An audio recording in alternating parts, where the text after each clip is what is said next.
What if you had a choice? A choice of joining a line or a choice of making your purchases online? What would you choose? While you ponder on that, the National Lotteries Authority has provided another purchasing option. All their games are now available online. Yes, Grenadians! From wherever you are, purchase your favorite daily and jackpot type games using any electronic device. Register on the NLA's website at www.nla.gd. Top up your account and enjoy online lottery gaming at your convenience. We're taking shopping comfort up, up, up several notches. But the choice is yours. Join a line or buy online. NLA, make your dreams come true.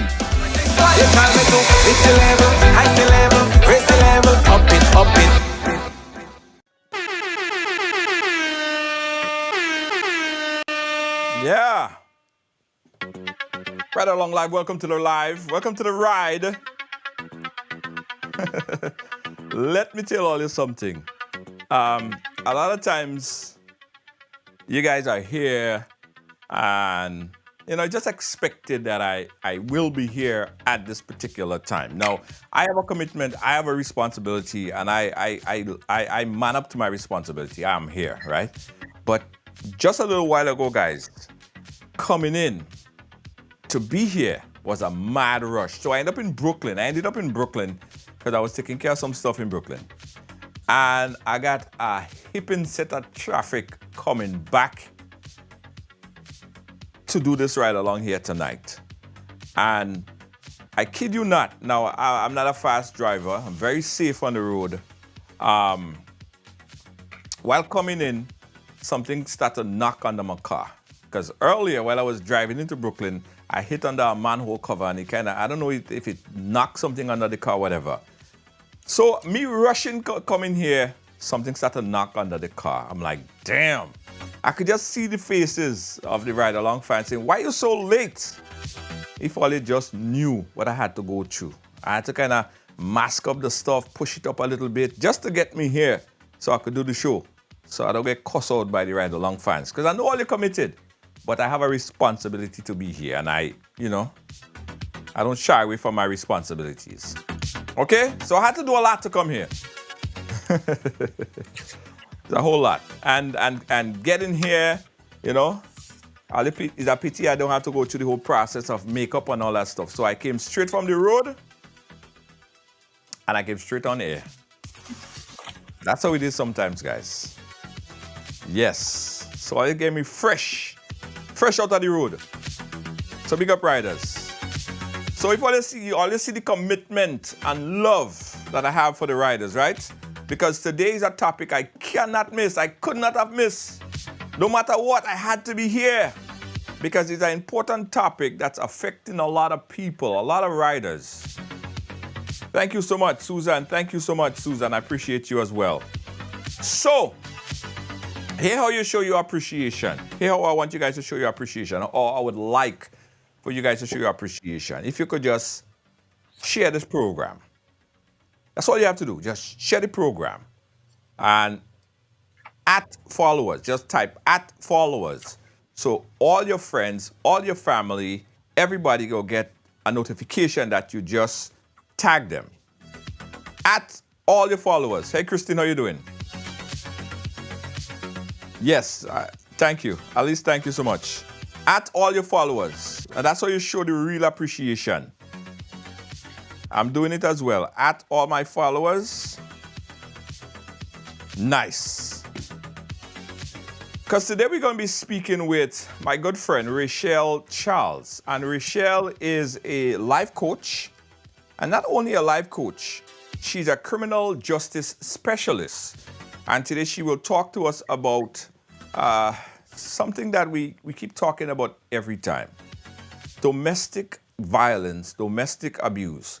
And some people see it, they see it on the social media feed, and they keep asking themselves, or they're asking, but why would someone stay with someone and they're getting abused? Why?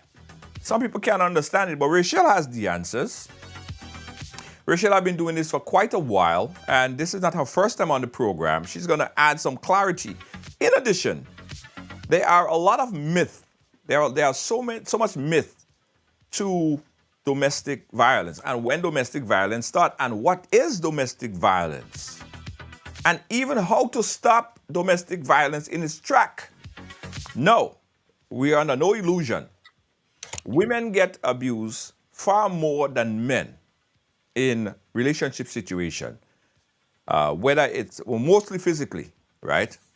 But rest assured, and one of the myths we're going to speak about today is that men also get abused or are in physical abuse relationship. Oftentimes, when men get abused in domestic violence situation, they don't go to the police because most times, especially in the Caribbean, the police will laugh at them. Why you come here for? A woman beating you up. And what if you got out on the street? Your business out on the street that your woman beating you up? So men sometimes they deal with the situation, whatever way. But we're going to talk about it, guys, nipping it in the butt. And it's a very important conversation that we need to have. So help me welcome my guest for today. Again, she is a life coach and criminal justice specialist, Miss Rachel Charles. Rachel, thank you so much. How are you? I'm good, thank you. Thanks for having me on, and hello to all of the viewers, listeners, the riders. Good evening. Yes. The riders. And you also partake in a nice ride with us, Rachel, in St. Mark. I I got to say, did the you are inaugural ride. all right. it was quite, it set the tone for It was everything. fun. This Yeah, was it was fun. I'm coming back again. absolutely. We have a lot more features, a lot of stuff to talk about what we add into the ride as well. But Rachel, I thank you so much. And this was short notice because I thought it was important that we talk about it here, not a knee-jerk reaction to what's happening now and what went viral over the past couple of days, but to keep the conversation dealing with domestic violence and the myth involved in domestic violence. So, you being a life coach and criminal justice specialist, if you could summarize it for us and put us into perspective, what is really domestic violence when we speak of it? So I think we need to start by the word itself. We always speak about domestic violence, and that takes it, I think, a lot out of context because violence obviously would donate somebody being harmed physically. Right. When we look at the laws and the acts in Grenada, it also speaks about domestic violence. But there has been a bit of a move away from talking about domestic violence and looking at domestic abuse because it never usually starts with violence. So True. domestic abuse will encompass everything. So, and when we're talking about domestic abuse and domestic violence, like I said, it doesn't always start with violence. It it can encompass emotional abuse, financial abuse, sexual abuse, and physical abuse as well. So it isn't as simple as just saying violence. And I think that's probably one of the reasons why we get it so wrong and don't always we can't always identify it when it's there because we're waiting for the person to have black eyes and bruises when the abuse would have started a long time ago because it may have started emotionally. Wow. So you're saying that by the time you start to get thump or kick or push, the domestic abuse have probably started way before, even as far back as when the person started to tell you you can't wear this or you can't wear that or don't go do this or don't do that. The abuse actually started back then. Yeah, and that's the abuse that you can't always identify because if someone says, "Oh, I don't want you to wear that," there's many different ways that you can say that. It might be that the person has put something on and it's really not flattering, and it could be okay, maybe you don't wear that, but it could be that there's absolutely nothing wrong with the outfit, and they say, I don't want you wearing that. For you now to go and tell somebody that I'm being told not to wear something, it'd be like, well, maybe it didn't fit you, maybe it didn't suit you, maybe maybe it wasn't appropriate to the thing. So, and it leaves and it can leave the individual with doubts as to what is it abusive, is it emotional, and that's why a lot of people get caught into the trap because when the abuse starts, you can't always identify it as abuse because it could be easily masked as just normal behavior. I don't like that shirt. It doesn't go with your trousers, But then when you look back at certain things, sometimes you have to piece together things over a couple of months or a couple of years to realize, hold on, as subtle as it was, that was actually abuse, because it's just like a slow creep of getting into somebody's head. But how do you know when it's truly caring, someone that truly care for your well-being, versus someone who is in the process feeling you, out, starting you up, or kind of setting you up to for abuse later on? How do you know? How do you differentiate? It depends, because everybody's different. But it also depends on, the how it's landing. If it's landing and you are putting on something, okay, so for example, if we stick with clothing, I don't like what you're wearing, and you're putting something, and you go on and you change something on, and it makes you feel better, not because it makes the other person feel better, then you know that it may not be abuse. It may just be that the person is looking at something that fits you rather than something that really doesn't suit you. If you are being told, I don't like that, I don't like when you wear that, and there's absolutely nothing wrong with it, and you are left feeling worse than when you put the dress on, or the pair of trousers on, then it could give you an inkling that this may be some form of emotional abuse or control. Right, right, right. So I want everyone to listen this very carefully. Domestic abuse doesn't necessarily start after you get punched in the eye. The physical aspect, it comes way after, right? So it's important to understand what you are what is happening before. Like for instance, someone telling a boyfriend, husband, whatever, telling his girlfriend, don't go to your mother, or your mother don't like you, or your father don't like you, or don't be a part of that family, or whatever the case might be. Is that also setting that person up to be abused later on? How do you identify, or what do you call that type of abuse going in? Yeah, it's not even later on. That's abuse right there, because one of the tactics that abusers would use is isolation. Right. So when you're missing family functions, your mother doesn't like you. Look, your sister said that about you. They clearly don't like you because of whatever. That is one, like I said, is a tactic that they use a lot, which is isolation. So they have you doubting the people who you could go to help you, and have you kind of cleave closer to them, so that they can literally get their claws into you. And so you wouldn't go and speak to your mother about what's happening to you, because they've already told you that your mother doesn't like you. And they might take something simple that your mom or your sister or somebody has said and say, see, that's what they said to you. They don't really like you. They don't care about you. You stick with me. I have your back. It's two of us, it's me and you against the world. That's what they would do. So yeah, the isolation, and it's a control and manipulation tactic that they would use. What about financial? In what ways could you be financially abused? So many different ways, and again, you don't even realize it happens. It could be that you get paid, and every single penny goes into the house, and they're not helping with the responsibility of maintaining a household. They're not helping at all. It might be, there's some people that would love to, as a woman, you might love to be able to put your feet up and not have to work, but not having an income of your own, and not being able to manage your own finances could be a type of abuse. Because if something were to happen, where do you go?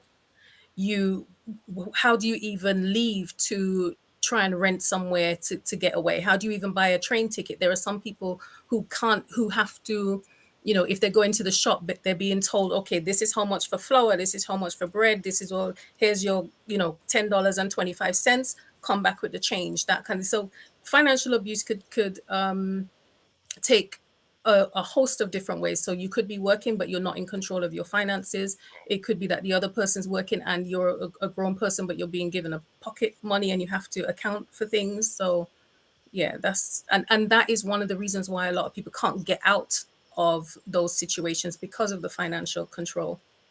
So it's important, guys. I want you guys to pay attention what Rochelle is saying, and I'll say it again. By the time you are getting thumped, is might be way advanced in the abuse stage.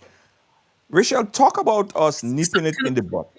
So go ahead. can just before you ask that question, the physical abuse is sometimes it's not the best way of saying it, but it's sometimes the icing on the cake. After you've had the, if you think about a cake, right? You've got the whole cake itself, you might have icing or whatever. The physical abuse is just sometimes a cherry on the cake. That may never ever come. But you could be being abused for how many years in a relationship, and you may never have been hit. And that's why I say it's really important to look at domestic abuse rather than violence, because some people don't realize they're being abused because they've never been punched, they've never been hit. But you could be experiencing emotional abuse, financial abuse, or whatever, and never ever be hit, and so don't know. So you don't wait until you're hit to know that you're in it, because it may never come, but it doesn't make it any less of an abusive relationship. How do you advise people, men and women? I know you work with everyone, in nipping it in the butt. Because some people might say, well, I would never go for that. And even some men and some women do it sometimes. They would do it they kind of pick the victims. Like they might be in a relationship and they may abuse ex-girlfriend but not Y girlfriend, because Y girlfriend have a certain characteristic or ex-girlfriend have a certain characteristic. How do you nip it in the butt to make sure that you are not on the receiving end of the abuse?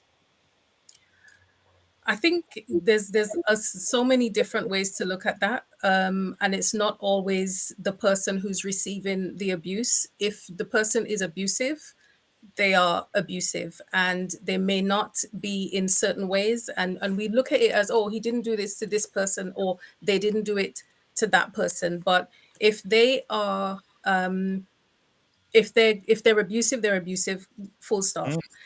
Like I said, there's different types of abuse. There's a Right. first part of your question. Can you just repeat that first bit, because that bit's gone out of my head? Right. No, where I'm saying that someone might say that they might abuse a person, Mm, a girlfriend or ex-girlfriend, and not abuse Y girlfriend because yeah. they might abuse this person that way, or that person they may not abuse them in that kind of way. Are they looking for a specific trait in a person to see what type of abuse that they might be able to get away with? Some people say you're backing up the wrong tree. Right. Yeah, sorry, I had a couple of thoughts going through my head, because there was something I wanted to say the first time around when you were talking about, they couldn't try it with me, but they're trying it with somebody else. Right. And they do not look for a weak person to abuse. I would say, obviously, and I don't like calling people strong or weak, because I think everybody has their strengths and everybody has weaknesses. Right. But they don't, if it comes to somebody who, they might, we might have this perception that the person who's going to be abused is somebody who's considered weak. The truth is that the perpetrators of domestic abuse have their own weaknesses. They usually have low self-worth and low self-esteem. And if you look at some of the people that they would seek out to abuse are people who might be vibrant, full of life. They might be go-getters. And what do you notice about those people after they've been in those relationships? A lot of the times they end up in a corner, Yeah. and they literally have the life sucked out of them. And that is literally what abusers are. They're energy vampires. They will suck the living life out of you because they don't have that self-worth, and for whatever reason they feel, that they would draw that from you. I think as well, we need to be very careful with how we talk about the people who are in those relationships. We call them victims. I like to call them survivors, although Right. I will use the victim word at at times.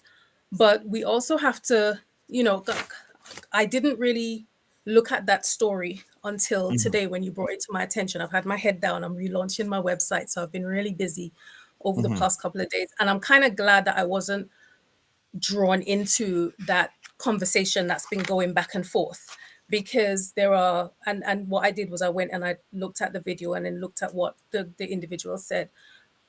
And I'm glad I wasn't drawn into it, because then you start seeing all the comments with, you know, they couldn't try that with me. And it is, you know, the keyboard warriors would come out with, you know, if was me, you know, you couldn't do that with me, you know. We have to look at boundaries that people would put up. And Right. sometimes, you know, we talk about, you know, I ain't going down so, but you might go down a different way.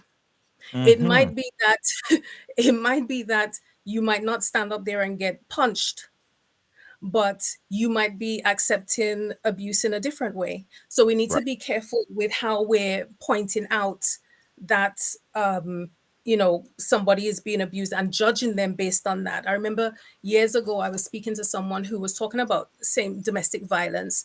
You know, he would never hit me, and if he ever hit me, I'm going to be gone. But this was the same person who was experiencing financial abuse and didn't even realize it, because he would Mm. not work and all of her paycheck was going to him, who would sit in the house smoking certain substances, and all man in the house high, from kids to everybody, because he's just sitting in the house smoking. And that's a type of abuse as well.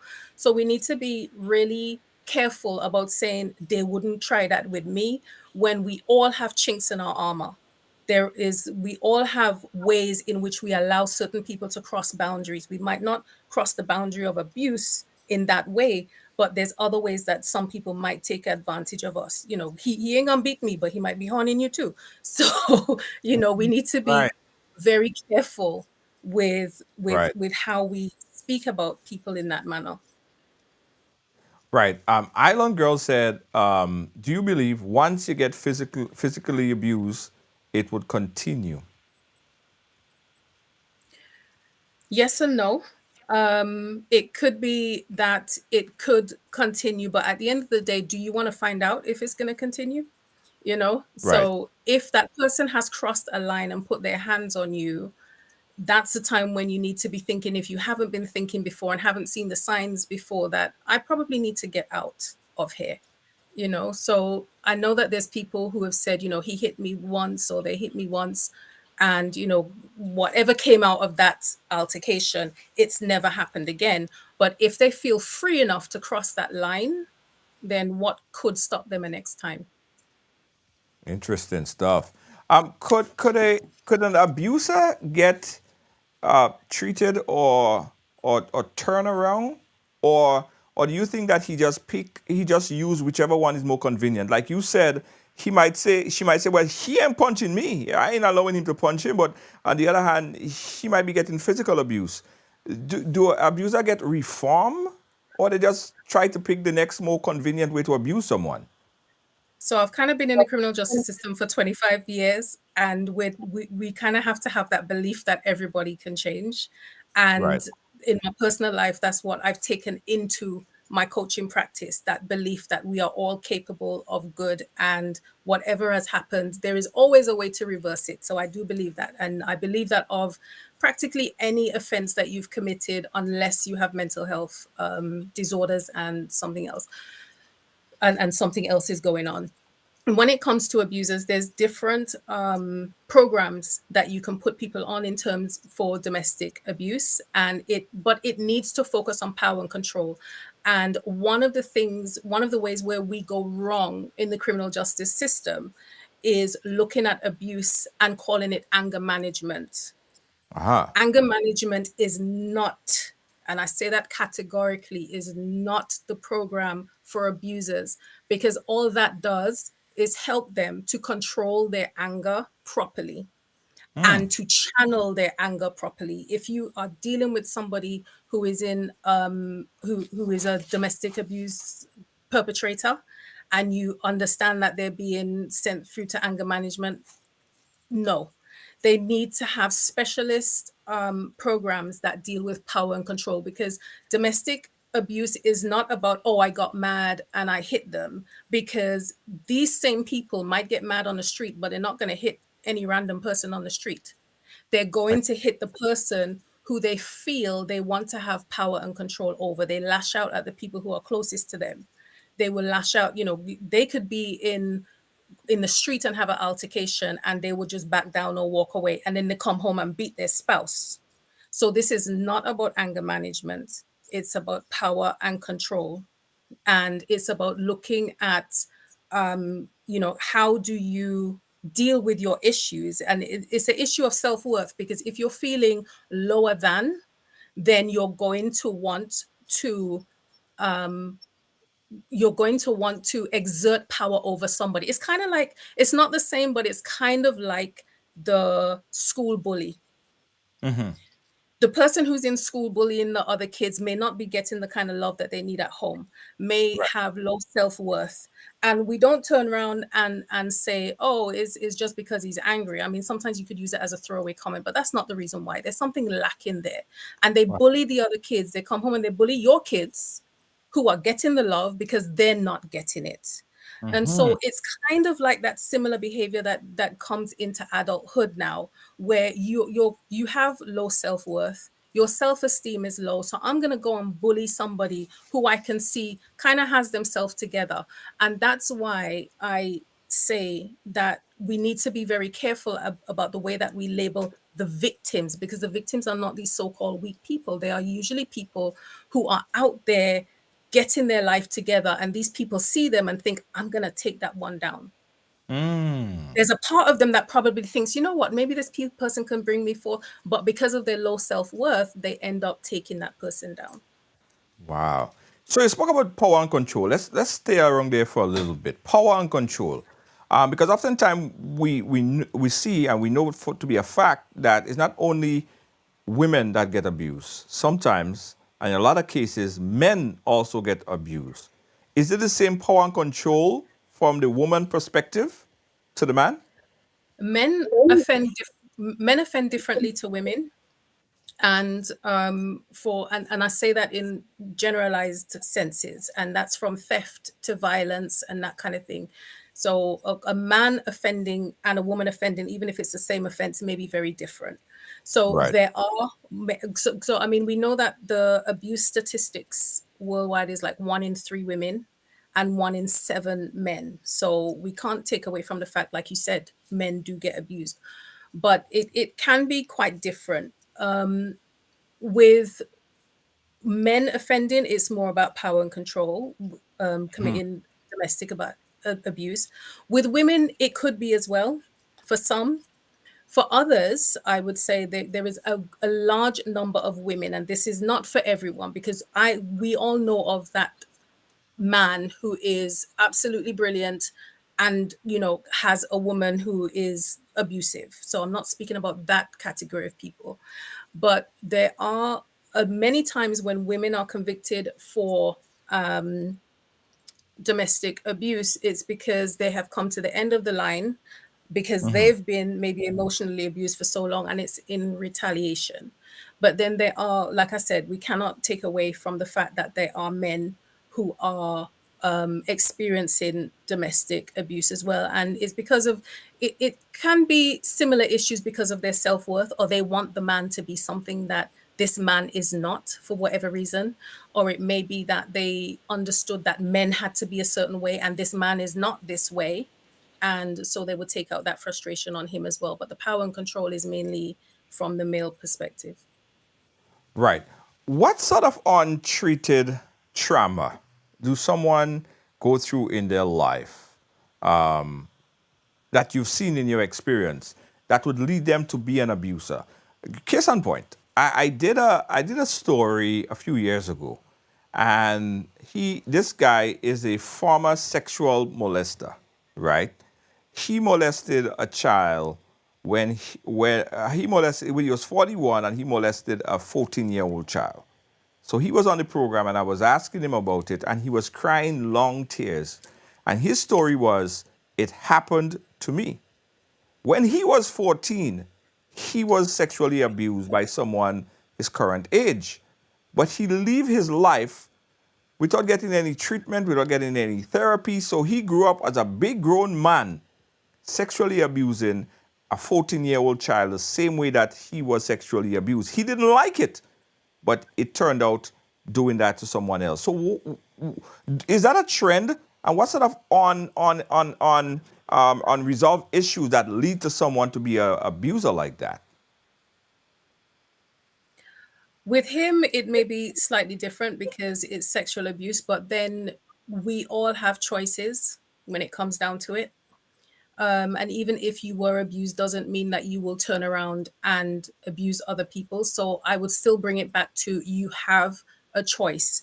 We know right from wrong. And just because it's happened to you, there's so many people that were abused in this world, or victims of it, and have not gone on to it. So to say that that was a reason why, sometimes is a cop out when you know right from wrong. However, there has been a likelihood that if you have come from a home where you haven't had abuse, you're more likely to go on to either experience abuse yourself or to be an abuser. But it's not that simple as, oh, I grew up seeing it, so now I'm going to perpetrate it, or I'm going to be a victim of it. But it's usually because if you have been brought up in a home where there is that type of abuse, then there is something lacking for you. And that's where I come back to the lack of self-worth and the low self-esteem. Because if you're in a house where abuse is happening, there's not going to be a lot of love flowing around that house in a positive kind of way. Maybe one of the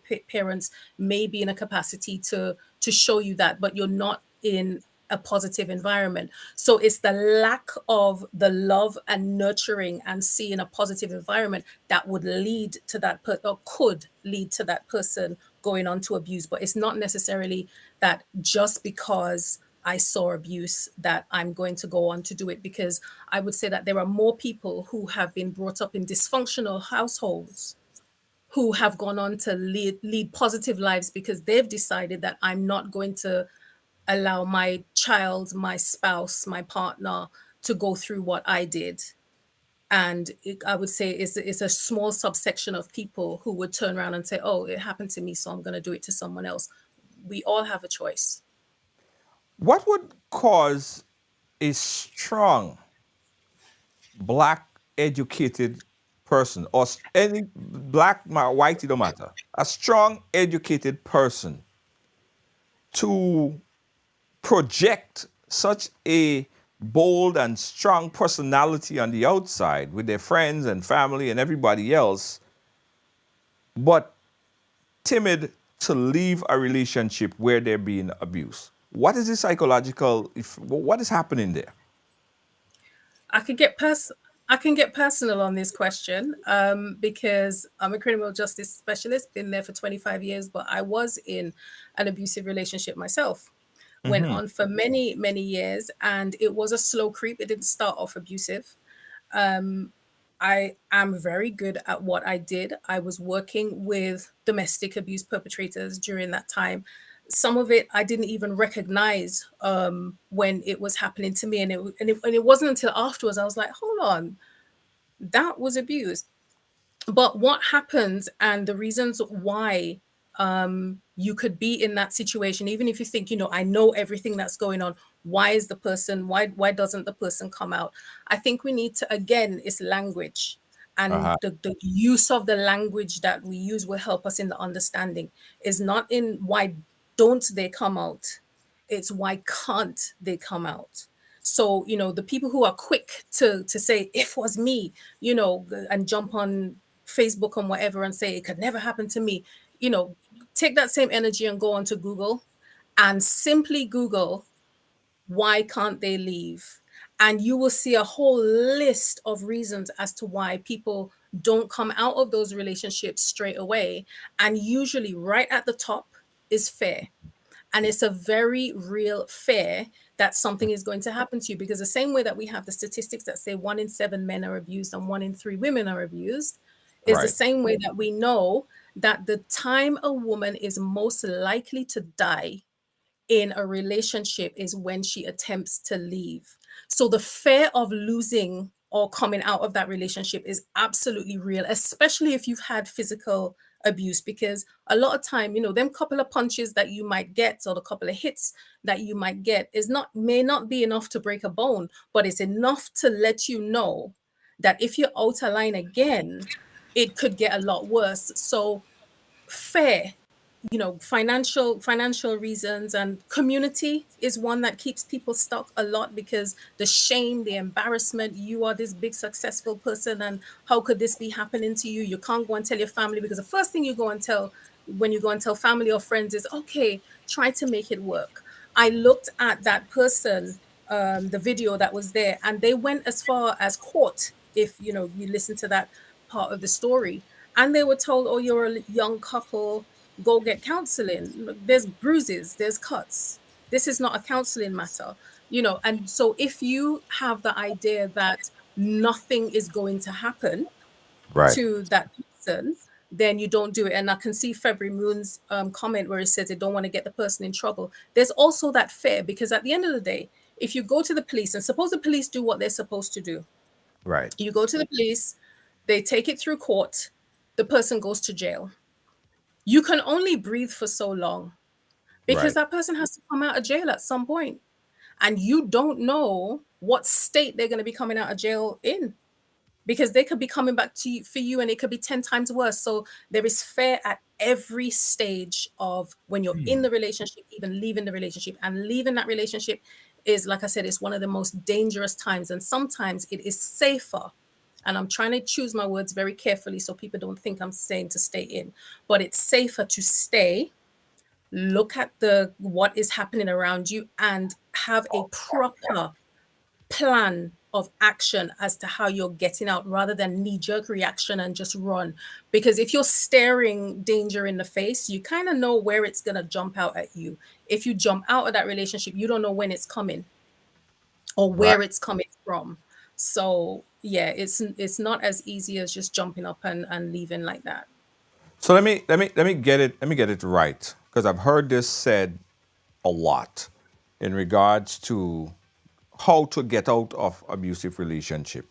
It is not safe to pick up and run on the site of initial abuse or physical abuse. It's safer to stay, figure out what you're doing, figure out a plan, make a game plan in order before you leave. Is that what you're saying? I'm saying that you need to assess the situation. So for some, it might be that you just pick up and I'm out. Right. For others, you can't do that. Because, for example, suppose the house is in your name and he's living with you. Where are you going to run to go? You still have bills to pay. So Right. you can't just say, okay, I'm getting out. And sometimes it's not that easy to talk to this person who's been abusing you for years and then turn around and say, okay, you need to get out. That can't always happen. So you have to assess.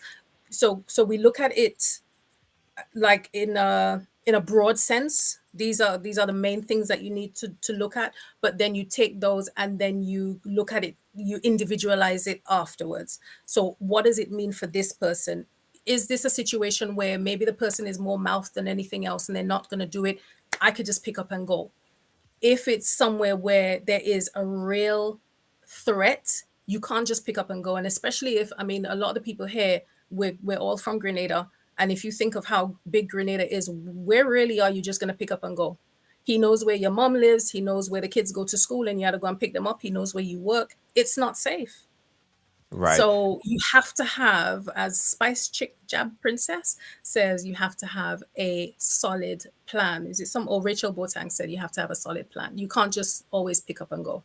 And by the time you get to that point, you might already not speaking to your mother, not speaking to your sisters, because you was set up in a way already Right.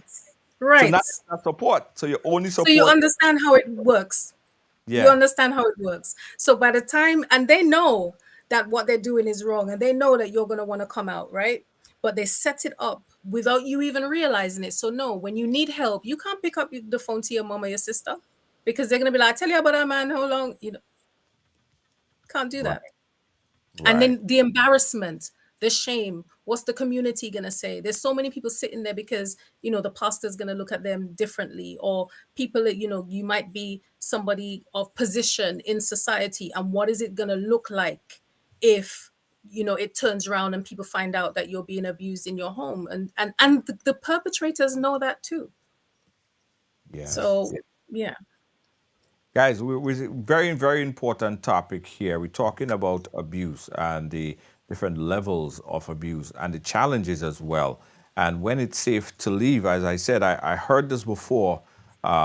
Rachel is just reiterating what we said numerous times on previous program. Sometimes, in most cases, it is not as easy as just pick up and run, right? It is probably the most dangerous thing to just pick up and run because a couple things, where you're going to run to, right? And in some cases, some people are very devious. They track you, they know where you are, and they just waiting for that moment, right, to even become more physical. So you have to be very careful. The idea that I've heard from others on the program as well is to plan how you would do this. Now, speak about organizations that women and some men could be a part of in terms of creating or planning their way out of an abusive relationship. I mean, with safety plan, there's lots of organizations. A quick Google search would find organizations in your area that would be able to help you to get out. But I mean, a quick Google search will help you with what needs to be part of your safety plan. So, I mean, the first thing that I usually tell people is if they're in that situation, the first thing when you're thinking, okay, I probably need to get out of this, is to make sure that you have all of your documents safe. So, passport, bank details, birth certificates, and especially if you have children, make sure that you have those as well. Because suppose it gets to the point where you think, okay, today is the day I'm running out. And then you start scrambling for this and scrambling for that, and you don't have their information. Because when you get out, you don't want to have to be coming back to say, oh, I need to go and get this, because obviously you're putting yourself in danger. So there's lots of different the emergency number start with there, but there's lots of different domestic violence hotlines that are there in different areas. I'm not too sure what you would ring for Grenada. Yeah, we can get that and put that in the chat. We could get Good. that. Put that. Okay. Brilliant. Yeah, but there's lots of different. But the safety plan has to encompass things like, you know, a to-go bag, an emergency bag that's already packed, and it might not be safe to have it in the house because, you know, there might be questions as to why do you have a bag packed with you and the kids' clothes, or something like that. One of the things that I've helped people with is just tell them, keep that with somebody else. So your passport and all that kind of stuff, keep that at a friend's house. It helps if you can have at least one person that you can confide in, because when you Right. need to run, you have to have somewhere where you can go. Right. All right. Let's just debunk some myth here. Let's debunk some myth. One of the myths that is that a lot of people oftentimes react to is that, okay, look at that person. They just got thump and cuff and kick in the face and they're bloodied, and they've been in a relationship for an extended period of time. Why they don't stay? They like it. Is Yeah. it that what's happening there? Because people say those stuff, you know. People actually say those stuff. Why don't she just leave that relationship? She had to like it. Well, is what we just said, because fair. Yes, you've just been kicked and punched, but where are you going to go? Do you have the finances to go and set up on your own? Can you go and speak to your family members? Have they told you that, okay, yeah, what you get now, you're going to get worse if you ever leave me? You know, there's so Right. many different, if you take the kids from me, you know, I'm going to do XYZ. It's never that easy to just say get up and go, and because it's all of the reasons as to why you have to stay and have a proper plan. So yeah, it's never that easy to say why don't you just pick up and go. And the thing is, the people who spend so much time saying why don't you just go, are you going to take them into their home?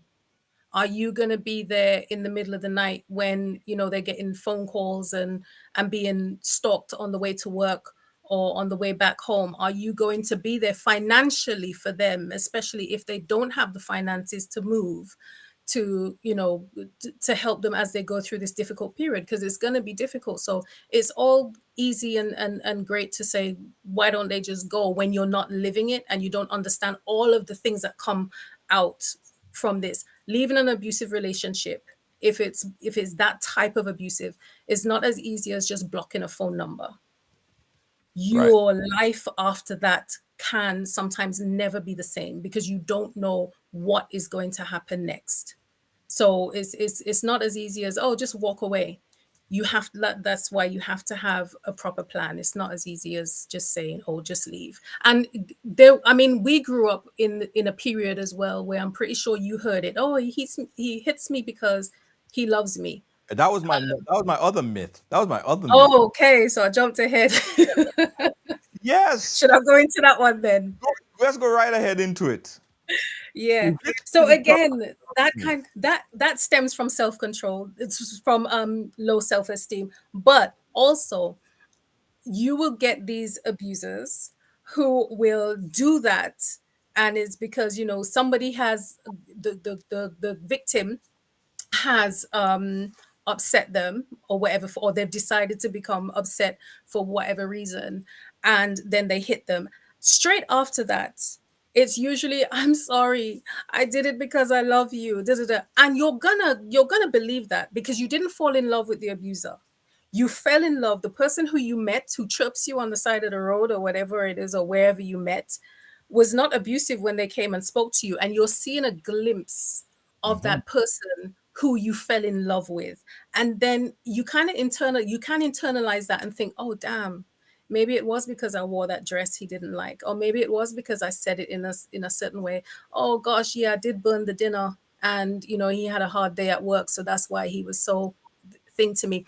And you know what I mean? So you can kind of internalize, oh, he's doing it only because he loves, because he's telling you I love you and that's why I did it, don't do that again and I will never do it again. So it's not because they like it, but it's a very it's a what do you call it, it's a very difficult relationship between the abuser and the so-called victim or survivor.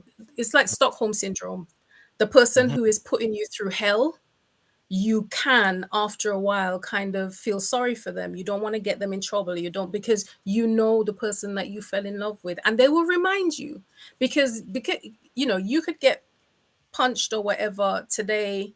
Where are we in August? And then you can get punched in December.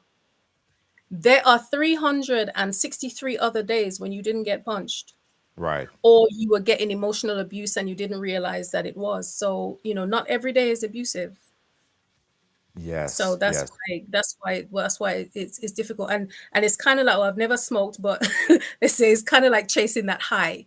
You get Uh-huh. that high, when you first do whatever it is, and because that's what love does to you as well. It releases those endorphins and that kind of thing. So yes, he might, or the person might be physically abusive towards you and make you feel a different way, but when they come back and they start with the love bombing, and they're telling you, oh, I really didn't mean it. Look, I love you. It's me and you against the world. Your family don't really love you. It's only me and you. So just work with me. We're going to do it.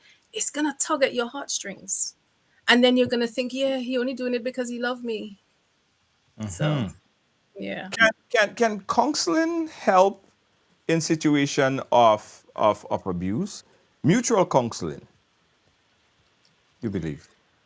Um, It can, but I don't think abuse is what they need to be looking at. They underneath that abuse, there's other issues going on, because you don't just abuse somebody because, oh, I'm in a relationship with somebody because, and so I'm going to abuse them. You're abusing them because of whatever is happening in here for you. So counseling could help, but I also think there has to be individual counseling for that individual to deal with whatever issues is going on for them that makes them think that it's okay to put their hands on somebody else, because you can't really have that in a joint couple session. So for that to move forward, they would have to have their own, to deal with their own issues that sits below what is causing them to be abusive. Hmm. And then the other person would need to have counseling to deal with how they're dealing with it. Because when you've been through and been a survivor of domestic abuse, you're left with so much guilt. If you've got kids, you think you're a failure to bring your kids into that situation. If you were successful in your career, and your field, and people looked up to you, then again you feel you're a failure. You're an embarrassment. Am I really good enough? So they also have to deal with those issues. And to be fair, after somebody has dealt with you in that way, you are never going to look at them the same again. So I'm not a fan of couples counseling after they've been abused, after there has been abuse. I think individually, do your counseling, your therapy individually. And if you, as the abuser, have healed, go on and try that healed self on somebody else, because the person who has been on the receiving end could never look at you the same again, could never trust you in the same way that they did again. So it's already a relationship that's on a rocky foundation. 'Cause there are some people as well. They have triggers. They're trigger abusers. For instance, someone might drink too much on a Friday, and whenever he goes out on a Friday, he comes back and he's drunk and he abused. But all the days that he going to work and he's not drinking, he's not hitting her. So I guess in that case, you may have to look at what are the triggers. Like if drinking leads you to do this, or I guess that should be a question. Are there triggers, or that's just innately a part of the person? They would do it regardless. That's a symptom. It's a symptom. So, some people would drink a lot and they're a happy drunk. They might be standing on the table dancing, giggling all night. They won't be they won't be hitting anybody. So alcohol acts as a disinhibitor, Right. and so it can go both ways. So it could go for an argument and against an argument. So using alcohol and then turning violent, it just means that it's exacerbated what was already there. I So you're got you. already dealing with whatever issues, and you also have to look at why have they gone on to drink? Because if you know that alcohol will cause you to behave in a certain way, you have the choice as to whether you have one drink or five drinks. So the alcohol issue might be maybe one issue in itself, but also all it does is it just amplifies what's already there. Right. So you have to really get down to the bottom. Why Yeah. do you drink so much? And resolving that issue, counseling to resolve that issue. You need to, yeah. So yeah, but the drink is a byproduct. So the people who will go and they drink is when we say people are drowning their sorrows, you Right. have Yeah. whatever is going on in there and you're drinking to drown it. So when you deal with whatever that sorrow is, then Right. you can start dealing with the drink. But you have to go, because if you deal with the drink first, it might just go into to something else. But you have to deal with what is causing them to think, okay, it's the end of the week now. I have to go and knock back all of these drinks. So the drink is just a byproduct. It's Right. a way of medication. Yeah, yeah. Listen, Rachel, I'm so happy that you joined us for this hour because I think it's important. It's so many people. If we do a count as to how many people on the live who felt like they were either uh, emotionally abused or physically abused, the numbers would be staggering. And some people are in abusive relationship right now and they don't even know, right? Yeah. So let's just close it with some things that someone could do right now if they believe that they are involved in an abusive relationship. What could they do in order to be out or get out of this situation? If you think it is, you need to be very careful about how you deal with the person who is perpetrating it, because if you confront them, they're going to deny it, and could start playing mind games because they are very manipulative. They are very good at what they do, and that could keep you in for longer. Find somebody who you can confide in, whether it's a professional, or somebody who is a good friend of yours who can be non-judgmental. I kind of worry when I say professional, because I know that there's issues with professionals not being professional, and you could find your business on the street. I saw a post about that earlier this week where someone was saying, they work with people, and a lot of people are scared to talk about what's happening for them with therapists and counselors. So I think that's something that we need to look at, especially in Grenada, because it's small and everybody knows everybody. So there Right. needs to be some guidelines being dealt with, to being put in place in terms of professionalism and data protection and things like that, and so that people can feel comfortable enough and safe to share, because the bottom line is we need to get help for people. So yeah, first of all, try to get help, and that could be with somebody who's close to you or with a professional. Look at what your options are, and look at how difficult, if you have kids, that's a whole different safety plan that you have to put together. It might be that you have to change jobs and things like that. But if you can speak to somebody, my inbox is always open. If you want any help and you're sitting there and you're not quite sure who to speak to, just come in my inbox. But you have to have a plan that is specialized to you in order to think, what is your next steps. The thing is, if you think you're being abused, chances are you are. Wow. If So you think that's you're being one of abused, the things. chances If are you that think you you're are. being, because if you're in a healthy relationship, you wouldn't even have an inkling of, is this right? Is this wrong? Because you would be feeling comfortable. So if you have something in the back of your mind, so I'm not saying you 100% are, but chances are you could be. So if it's a situation where you might be able to look at it and bounce it off somebody else and say, does this sound right to you? This is what's happening. And there is that thing where, oh, you shouldn't speak to people who are not in the relationship, and that's isolation. Sometimes it does help. If something doesn't seem right to you, speak to somebody who you can trust, who can be a confidant, who will just keep it there and be non-judgmental, will be fair, and just say, does this seem right to you? And just bounce it off. Because one of the things that abusers would use is that they make you think that you're going crazy. Oh no, I didn't say that. Oh, I didn't do that. You're making it up. You're reading too much into it. So if that's going on for you, like I said, chances are you're being abused, and bounce that off someone else. Absolutely. Give us some contact or your inbox. I know there might be a lot of people who may want to just ask you a question in regards It's to abuse situation. Yeah, my inbox on Facebook is always open, but you can find me. You can email me, rachel@ownyourwings.com. Oh, it's on the screen. And you can find me on nearly all the social medias as Own Your Wings. I'm on LinkedIn, Facebook, YouTube, Instagram. So you can find me there. Rachel Charles, Own Your Wings. Thank you so much. Thank you so much, Rachel.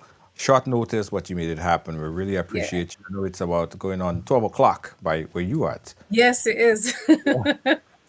Only Thank for you. you, Julia. Thank you. I appreciate you, Rachel. And we go ride again. We go ride again. We have some new addition to the ride. Tell you Yeah, more. definitely. All right. Thanks again. Thanks for having me on. Good night, all. Right. Yeah, thank you, Rachel, for coming on and chatting with us here on Ride Along Live. I just contacted Rachel today, and I thought it was important because there is a viral story. There's a story that I believe that people need to input on. A lot of people are suffering in silence for many, many years, and they really need an opportunity to outlet, to speak, to reach out. And I believe that today would have been an appropriate day to do so. So we decided to get Rachel on the program, and she happily accepted, and we appreciate Rachel for doing that. Guys, Right Along Live is where everyone have a story to tell. And oftentimes we do get stories where people want to come on and share the story of a domestic situation. Oftentimes, we have to turn down those stories because we believe that coming on and speaking about it or taking it to the airwave may not be the appropriate way to do so. Sometimes private conversation, sometimes mediation. There are many other ways. So we get countless calls and requests and inbox messages for folks who want to come on and share the story, but we sometimes believe that it's even more dangerous to do so.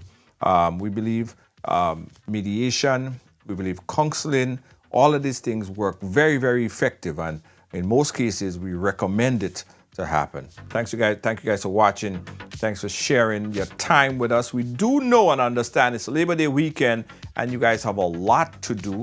And it's not a bacchanal. So all you like all your bacchanal. Not all you. The other people and them. Yeah, they like the bacchanal. But this is not bacchanal, so they decide, you know what, I will sit this one out. So next time you hear this say, all we does like is bacchanal, I hope all you could stop them in the track and say, but why are we talking about abuse? And when we're talking about mediation, when we're talking about immigration, when we're talking about uplifting our community, all they never come. That's why they don't know what we're talking about. So it's good to have this conversation. It's good to bring this type of knowledge to our community, and it will empower more of us. More of us. That's what we need. Thank you so much, Kathleen, Thomas, Rosalind, Val, Lydia. Lydia, thank you so much. We appreciate you. Val, everyone. Thank you so much. Thank you so much. Guys, if you're going to Grenada and you need a car rental,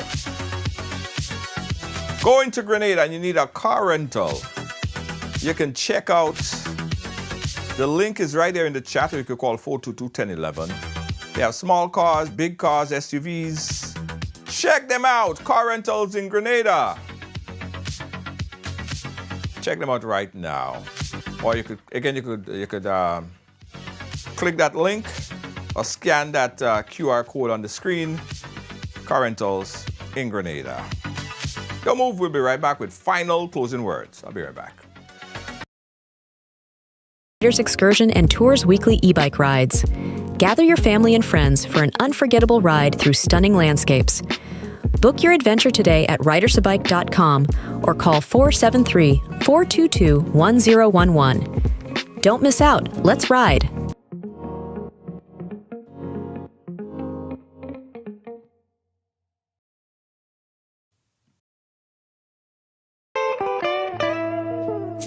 I want you folks to play these 3 games from the NLA.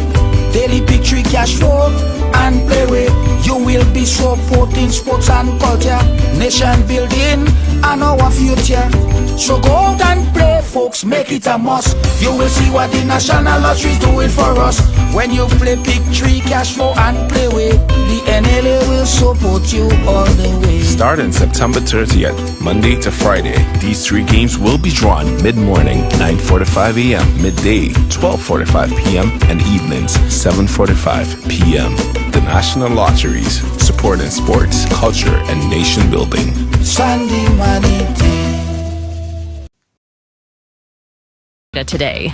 Located inside Rider Excursion at the Esplanade Mall, we handle both small and large orders with speed and precision.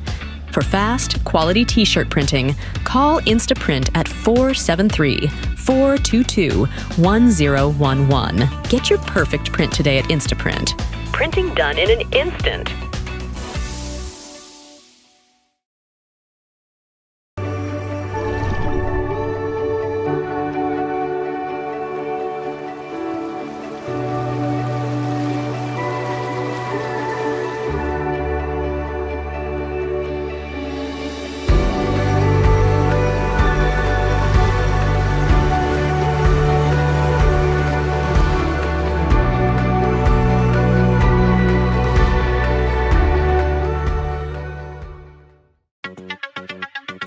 Once again, guys, we thank you so much for joining us right here on The Ride.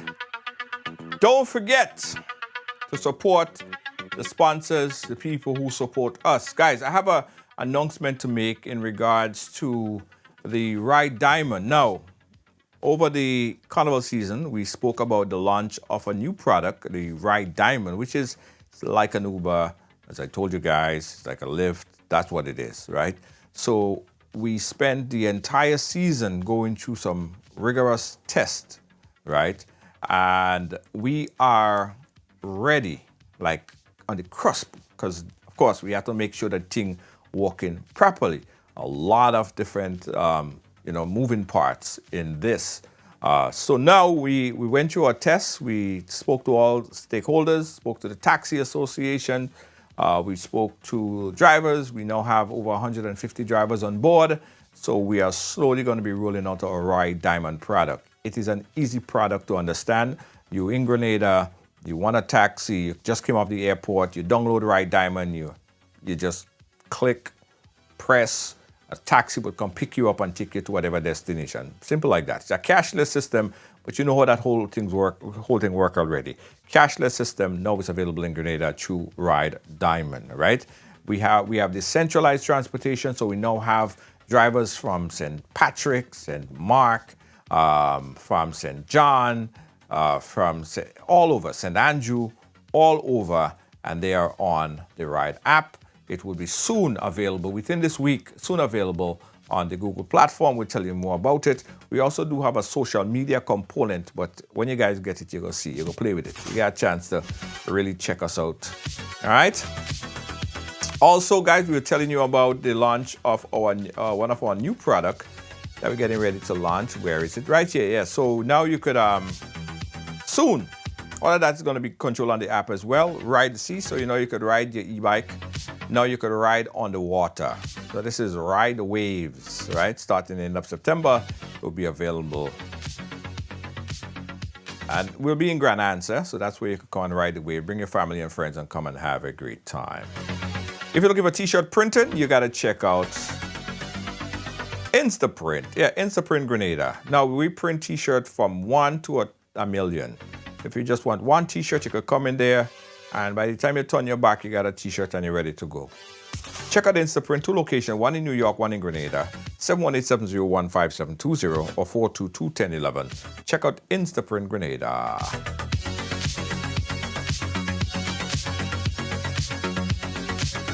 And of course, if you're looking for a car rental in Grenada, you could call the number right there on the screen. You're looking for an SUV, small car, call 473-422-1011. You want to get around yourself? Yeah. Rent a car. 473-422-1011. Mark it down. If you don't need it now, you're going to need it at some point in time. 473-422-1011. Mark it down. All right? Nice. Guys, it's Labor Day weekend. This Monday, Labor Day Monday, we are going to be live on the Parkway, broadcasting live from Eastern Parkway. Looking forward to see you guys there. Eastern Parkway, Monday, we're going to be live, showing you all the action live from Brooklyn, New York. Catch you guys again tomorrow. Peace out and good night.